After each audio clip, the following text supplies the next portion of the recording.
Hi friends, బాగున్నారా? Welcome to my channel Hariprasad హరివిల్లు. మీ అంతా బాగుండాలి, అందులో మేము ఉండాలి. ఈరోజు ఒక ప్రత్యేక వీడియో అండి, ఎవరు కూడా స్కిప్ చేయకుండా చూడండి. ఏంటంటే మన టెర్రస్ గార్డెన్లో కానీ ఒక సునామీలా వచ్చి గార్డెన్ని ధ్వంసం చేసే ఒక పురుగు గురించి, ఆ పురుగుని ఏ విధంగా మనం ఎదుర్కోవాలి, ఏ మెథడ్స్ ఉపయోగించాలనే విషయం మీద ఇది ఒక ప్రత్యేక వీడియో చేస్తున్నాను. కాబట్టి ఆ సంతం కూడా దాన్ని చూసి మీ తాలూకా కామెంట్స్ కూడా తెలియజేయండి. మరి ఒక్కొక్క గొంగళి పురుగు సుమారు 100 గుడ్లు పెడుతుందండి. ఆ గుడ్లు ఇమీడియట్గా కొద్ది రోజుల్లోనే పిల్లలు అయిపోయి మొత్తం దాడి చేస్తాయి మొక్కల మీద. కాబట్టి ఇటువంటి గొంగళి పురుగులు వ్యాపించేటప్పుడు మనం చాలా కేర్ తీసుకోవాలి, చాలా కేర్. మరి ఫస్ట్ ఏం చేయాలంటే దానికి మన రెమెడీ, ఆ గొంగళి పురుగులు ఎక్కడ కనిపిస్తే అక్కడ మనం వెంటనే దాన్ని రిమూవ్ చేసేయాలండి. ఆ కొమ్మలు కట్ చేసేయాలి, ఆకులను కట్ చేసేయాలి. ఆ విధంగా తోటని ముందు గొంగళి పురుగు మనకి ఎక్కడ కనిపిస్తే అక్కడ దాన్ని ముందు క్లీన్ చేసుకోవాలి చేత్తో తీసేసి మనం బయట పారేయచ్చు, లేదా ఒక సర్ఫ్ నీటిలో కానీ దీనిలో వేస్తే చచ్చిపోతే పారేయచ్చు అనమాట. ఆ విధంగా లేదు అంటే ఆకుల్ని నాశనం చేసి మొక్కను చంపేస్తుంది అది. అదండి. తర్వాత ఇంకా మనం ఆ విధంగా తీస్తాము, కానీ దాని లార్వా ఉండిపోతుంది, మళ్ళీ పిల్లలు అవుతుంటాయి. కాబట్టి మనం ఆ విధంగా ఫస్ట్ ఆ పని చేసిన తర్వాత అప్పుడు మనం ఏం చేయాలంటే ప్రివెంటివ్గా, అంటే ముందు జాగ్రత్త అంటాం కదా, జాగ్రత్తగా ఏం చేయాలంటే ఫస్ట్ బూడిద, కర్ర బూడిద అయితే బాగుంటుందండి. కర్ర బూడిద, దాని తర్వాత పసుపు కొద్దిగా కలపాలండి. కలిపి ఇది చూసారు కదా, ఇలా చల్లాలి. అంటే రెగ్యులర్గా మన గార్డెన్ చూసేవాళ్ళు ఇంకా పర్టికులర్గా ఉండాలి. మరి మేము చెప్పాను కదండి, 55 డేస్ సుమారుగా లేకపోవడం వల్ల వచ్చే ముందే, అంటే మా వాళ్ళు యాక్చువల్గా చూశారు, కానీ వాళ్ళు గమనించలేకపోయారు అనమాట. ఆ లార్వా చూశారు, వాళ్ళు గమనించలేకపోయారు. వితిన్ 3 డేస్లో మేము టెర్రస్ ఎక్కిన వెంటనే పోల్చేసి నెక్స్ట్ డే ఈ చర్య తీసుకుంటాం అనమాట. అంత వెంటనే అన్ని ప్రికాషన్స్ తీసుకుంటేనే మనం దాని నుంచి సర్వైవ్ అవ్వగలం, ఆ క్యాటర్పిల్లర్ నుంచి. లేదు అంటే మాత్రం డే బై డే మొత్తం ఆకులన్నీ కూడా తినేసి మొక్కని పాడు చేసేస్తాయి పూర్తిగా. ఇదిగోండి, దొండకి వ్యాపించింది, అలాగే చిక్కుడికి వ్యాపించింది, మిగతా మొక్కలకి, ఒకటి కాదండి అన్ని మొక్కలకి వచ్చేస్తుందండి అది. ఈ మొక్క ఆ మొక్క లేదు, దానికి టేస్ట్ అనిపించిన ప్రతి మొక్క మీద దాడి చేసి తినేస్తుంది అనమాట. అలాగే ఇదిగోండి, దీనికి కూడా పట్టిందండి ఆల్బెట్మన్. ఇది ఏదైనా ఉండదండి దీనికి. ఆ విధంగా మొత్తం మొక్కలన్నింటినీ కూడా పాడు చేస్తుంది. అయితే దీన్ని మనం ఏ విధంగా రిమూవ్ చేయాలి, ఫస్ట్ చెప్పాను కదా, అలా చేస్తూ ఇంకా మరికొన్ని మెథడ్స్ ఉన్నాయి. ఆ మెథడ్స్ అన్నీ కూడా మనం చెప్పుకుందాం. చూసారా ఫ్రెండ్స్, లోపలికి తీస్తున్నాం, చూడండి ఎన్ని ఉన్నాయి చూడండి ఒకసారి.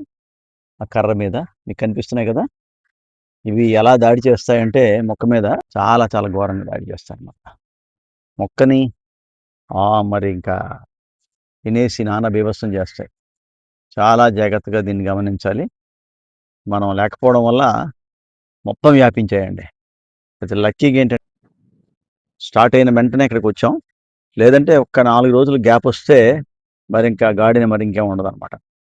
దీనికి ఫస్ట్ రెమెడీ మన హ్యాండ్సే రిమూవ్ చేయటమే. వాటిని ఫస్ట్ ఎక్కడికక్కడ వాటిని తీసేసి పారేయాలండి. లేకపోతే సర్ఫ్ వాటర్లో వేసేస్తే ఆ విధంగా అవి చనిపోతాయి. చూసారా, మనం ఆ కొమ్మల మధ్యలో, అంటే సపోర్ట్గా ఉంచిన ఆ కర్రకి ఎన్ని ఉన్నాయో చూడండి, ఒక్క దగ్గరే చూడండి ఎన్ని ఉన్నాయో. అవి సైలెంట్గా ఉండి ఒకేసారి మొక్కల మీదకి, ఆకుల మీదకి వెళ్ళి దాడి చేస్తాయండి. అంటే చూసారా ఎంత గుంపు ఉందో చూడండి అక్కడ. ఇది మనం చూడలేదనుకోండి, ఇంకా అవి ఎన్ని గుడ్లు పెడుతుందంటే ఆ గుడ్లు కూడా మీకు చూపిస్తాను నేను. అవి అలా పెరిగి మరి తోటంతా కూడా ధ్వంసం చేస్తాయన్నమాట. చూడండి ఎలా ఉన్నాయి, చూసారు కదా, చూడండి గుడ్లు చూసారా, అదిగోండి చూడండి. ఇదండి పరిస్థితి. క్లోజప్లో చూపిస్తాను చూడండి, ఆకుకి ఎన్ని వందలు ఉన్నాయి చూడండి ఆకుకి. అది చిన్నదనమాట. ఇవి ఎలా పెరిగి పెద్దవైపోతాయి. ఫ్రెండ్స్, ఇప్పుడు చూశారు కదా, గొంగళి పురుగులు మన గార్డెన్కి చెప్పాలంటే ఒక సునామీ లాంటివి అనమాట. అవి మన గార్డెన్కి చాలా ప్రమాదకరం అనమాట. ఇది ఎప్పుడంటే ఇటువంటి రైనీ సీజన్లో స్టార్ట్ అవుతాయి. మాకు ఏజెన్సీ కాబట్టి రెయిన్స్ ఆల్రెడీ స్టార్ట్ అయిపోయాయి. కొన్ని ప్రాంతాల్లో పట్టడం లేదు. నేను హైదరాబాద్ నుంచి వచ్చాను, కానీ హైదరాబాద్లో కూడా వర్షాలు లేవు, కానీ ఇక్కడ వర్షాలు స్టార్ట్ అయిపోయాయి. కాబట్టి ఇలాంటప్పుడే ఈ గొంగళి పురుగులు వస్తాయి. అవి మనం చూడకపోతే వితిన్ 3 డేస్లో 100,000 అయిపోయి మొత్తం గార్డెన్ని పాడు చేస్తాయి అన్నమాట. కాబట్టి మీరు వెంటనే చూసిన వెంటనే మొట్టమొదట చేయాల్సింది ఏంటంటే, మీకు చెప్పాను కదా, చేత్తోనే మొత్తం మ్యాక్సిమం రిమూవ్ చేయడానికి ప్రయత్నం చేయాలి. ఇది సెకండ్ రెమెడీ జస్ట్ అనమాట. ఇది ఒక సెకండ్ రెమెడీ. ఇదేంటంటే వాటర్లో మనం ఇది 2 లీటర్స్ క్యాన్ కదండి, ఒక 10 ml వేసుకోవాలన్నమాట వేప నూనె.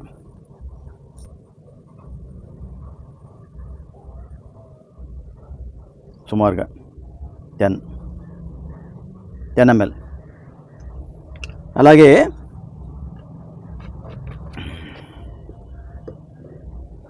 కొద్దిగా సర్ఫ్ అండి, అంటే షాంపూ వేసుకోవచ్చు, సర్ఫ్ వేసుకోవచ్చు, ఇది సబ్బు వాటర్ అయినా వేసుకోవచ్చు అండి. ఇది కొద్దిగా కలుపుకుంటాం.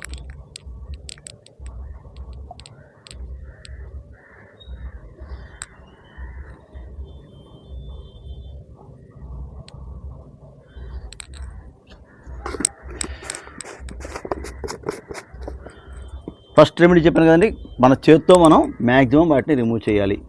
వెంటనే మనకి ఇది లేకపోతే రెండో స్టెప్ ఏంటంటే బూడిదలో కొద్దిగా పసుపు వేసి మ్యాక్సిమం అది మార్నింగ్ సెషన్లో, అంటే మంచు ఆకు మీద ఉండేటప్పుడు మనం వేసుకుంటే ఆకుని పడుతుంది. ఆ విధంగా ఆ గొంగళి పురుగు దాన్ని నచ్చదు కాబట్టి అది తిందనమాట, వెళ్ళిపోతుంది అక్కడి నుంచి. అది సెకండ్. ఇది థర్డ్ రెమెడీ అండి. ఇంకా మరికొన్ని రెమెడీస్ ఉన్నాయి, అవి కూడా మాట్లాడుకుందాం మనం. అందుకే దీనికోసం స్పెషల్గా వీడియో చేస్తాం కాబట్టి చివరిదాకా స్కిప్ చేయకుండా చూడండి. చూస్తే మీకు అర్థమవుతుంది. మీరు ఫాలో అవుతున్న విషయాలు కూడా కామెంట్ సెక్షన్లో తెలియజేయండి. అంటే అందరికీ తెలియాలి, మన గార్డెన్స్ అందరికీ కూడా విషయం తెలియాలి. మీరేం చేస్తున్నారు అనేది అది మనం కామెంట్స్లో పెడితే అది అందరికీ తెలుస్తుంది అనమాట. ఆ విధంగా దీన్ని రిమూవ్ చేసుకోవడానికి ఈ సులువైన పద్ధతులు ఉన్నాయి. ఈ విధంగా మనం ఫాలో అవుదాం. ఇంకా మరొక 2 పద్ధతులు ఉన్నాయి, అవి కూడా చెప్తాను మీకు. ఓకే ఫ్రెండ్స్, మనం ఇప్పుడు దీన్ని బాగా కలుపుకొని స్ప్రే చేసుకుందామండి. చూసారు కదా, ఈ విధంగా ఆకు కిందన పైభాగంలో తడిచేటట్టుగా మనం ఈ ద్రావణాన్ని మొక్కంతా కూడా చల్లాలండి. ఎక్కడెక్కడైతే ఈ గొంగళి పురుగు ప్రభావం ఎక్కువగా ఉందో అక్కడ కొద్దిగా మనం ఎక్కువగా స్ప్రే చేయాలి. మనం అది చాలా జాగ్రత్తగా ప్రతి ఆకు పైభాగం కింది భాగం కూడా అది తడిసేటట్లుగా మనం స్ప్రే చేసుకోవాలండి. ఒకసారి స్ప్రే చేసేసాం కదా, ఇది రిమూవ్ అయిపోయింది అనుకోవచ్చండి. అలా కాదు, ఖచ్చితంగా మనం అబ్జర్వ్ చేయాలి. 3 డేస్ తర్వాత చూసి మళ్ళీ ఏమైనా ఉంటే ఎప్పటికప్పుడు తీస్తూ మళ్ళీ మనం స్ప్రే చేసుకోవాల్సిన అవసరం ఉంటుందన్నమాట. ఎక్కువగా హ్యాండ్తో మనం చేసుకోవాలి. నెక్స్ట్ ద్రావణాలు ఏవైనా సరే మీరు మ్యాక్సిమం ఈవినింగ్ ప్రయత్నం చేయండి. ఈవినింగే స్ప్రే చేసుకోండి, మార్నింగ్ వద్దండి. మార్నింగ్ చేస్తే 7-7:30 ఆ టైంలో చేసుకోవాలండి. ఈ గొంగళి పురుగులు రిమూవ్ చేయడానికి మరొక మనకి మెథడ్ ఉందండి. అదే వెల్లుల్లి మరియు మిర్చి అండి, అంటే పచ్చిమిర్చి. ఈ రెండు కూడా మనం ఏంటంటే వెల్లుల్లి ఒక 10-12 రెబ్బలు, అలాగే పచ్చిమిర్చి ఒక 5-6 పచ్చిమిర్చి అనమాట. ఈ రెండు కూడా గ్రైండర్ వేసేస్తాం. గ్రైండర్కి 1 లీటర్ నీరు కలుపుకొని దానికి 2-3 ml లేదా మ్యాక్సిమం 5 ml వరకు వేయచ్చు. అది సర్ఫ్ వాటర్ ఆర్ షాంపూ ఏదైనా వేసి దాన్ని కూడా మనం స్ప్రే చేయొచ్చండి బాగా కలుపుకొని. అది కూడా దీనికి పనిచేస్తుంది అనమాట.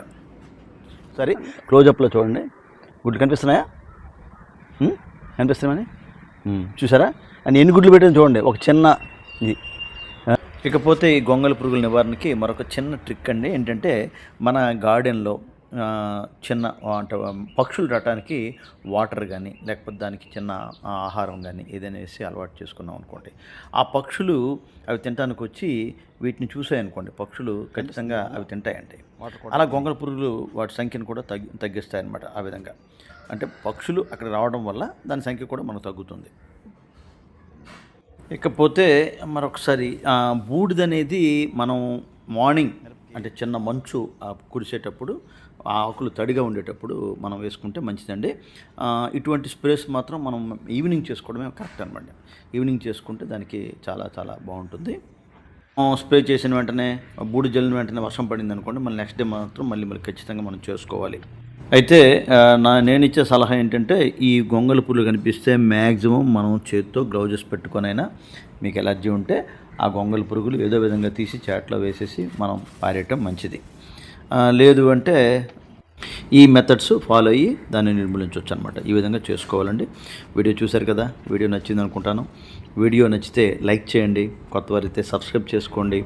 ఇటువంటి యూజ్ఫుల్ వీడియోస్ కోసం మా ఛానల్ని ఫాలో అవుతూ ఉండండి. Thank you friends.